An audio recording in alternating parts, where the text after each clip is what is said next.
શહેર કારેલીબાગ વિસ્તારમાં આવેલ નરહરી હોસ્પિટલથી બાલભવન સુધી ફૂટપાથ ન હોવાથી રાહદારીઓને ચાલવા માટે સમસ્યા ઉદ્ભવતી હતી।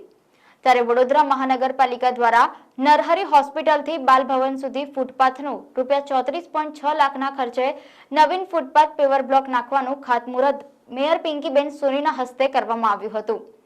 પેવર બ્લોક નાખવાની કામગીરીના ખાતમુહૂર્તમાં મેયર ભારતીય જનતા પાર્ટીના પ્રમુખ વિજય શાહ સાથે સ્થાનિક નગરસેવકો ઉપસ્થિત રહ્યા હતા। સરકારશ્રીના 15ના નાણાં પંચની ગ્રાન્ટમાંથી આજ રોજ નરહરી હોસ્પિટલથી બાલભવન સુધીના રસ્તાની બંને બાજુએ લગભગ 34.6 લાખના ખર્ચે પેવર બ્લોક નાખવાની કામગીરીનું આજરોજ ખાતમુહૂર્ત કરવામાં આવ્યું।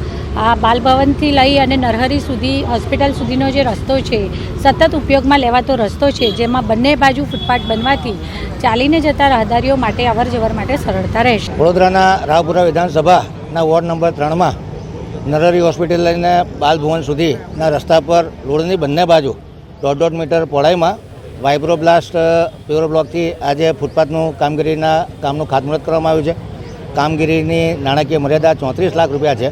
આ ખાતમુહૂર્તમાં આજે વડોદરાના માનનીય મેયર શ્રીમતી પિંકીબેન સોની, શહેર પ્રમુખ ડૉક્ટર વિજય શાહ, પ્રદેશ પાટીલ દંડકશ્રી તથા એરિયાના લોકલ કાઉન્સિલર અને અન્ય કાઉન્સિલરોએ મોટી સંખ્યામાં હાજરી આપી છે।